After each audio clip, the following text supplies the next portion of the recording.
Scythe! In this video I'm going to review Scythe, a board game which I've never done before. But in this video I'm not going to go deep into the details, rules or, specifics. I'm just going to inform you if this board game is fun enough for you to pick it up. And I will let you know about my thoughts and overall experience with the game. So I recorded the gameplay yesterday, took about 6 hours or so. But anyways, let's get into it. Let's get into Scythe. Scythe! I played a board game.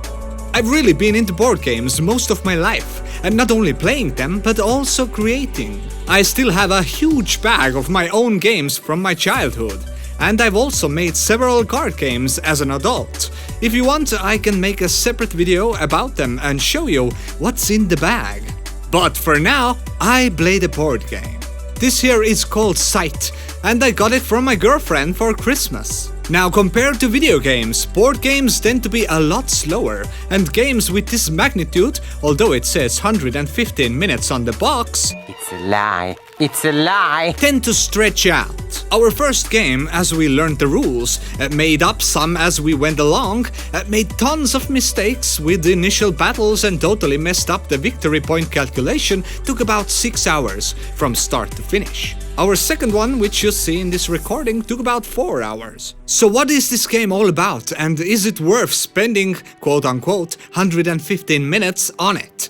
And a simple answer is... fuck yeah! But about the setting, let's turn to Wiki. Set in the alternate history of 1920s Europe, in Scythe, players control factions that provide resources, build economic infrastructure, and use giant dieselpunk war machines called mechs to fight and control territory. Players take up to 2 actions per turn, using unique player boards, with the game proceeding until one of the players has achieved 6 achievements, at which point the players receive coins for their achievements and territories controlled. Player with the most coins wins. Now, I couldn't put it better myself. Well, the game actually is fun, once you understand it. Everyone gets a random faction with random production card, not sure if that's the right terminology, and using that in combination with the dials around your main character, you can start building, upgrading, and producing, and so on. You get 2 basic functions per turn, upper and lower actions.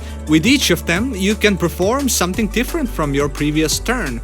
You really need to plan out what your moves are going to be according to your action board and resources around you. You also get a secret mission and different bonuses as you build mechs and attack others. Each faction also has their own bonuses.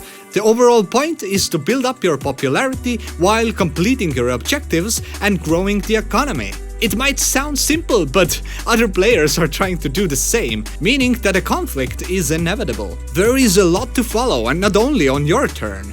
You see, when other people next to you perform actions, you may also gain bonuses if you've unlocked certain actions. And forgetting to collect these bonuses, and the ones you should have collected on your turn, make it a bit of a mess, especially when noobs are playing.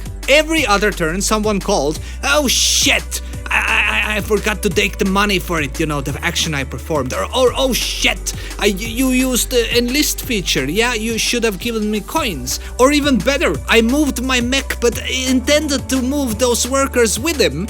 Discovering them all and forgiving other players for those mistakes was a lot of backtracking, but fair, as we all made them. Compared to our first game, this one here was more fluid, since we all knew the rules. Although we had to bend some, which weren't explained clearly enough. Like when you move your main character that has 2 moves, but collect the encounter card on your first, can you continue the move after exploiting the bonus of the card, or should you finish moving your steps before exploiting the card? It might sound like a pointless discussion, but it made a huge difference in the beginning of the game. Also, I didn't understand the point of battles if you don't actually lose your forces. They just get respawned on your first tile.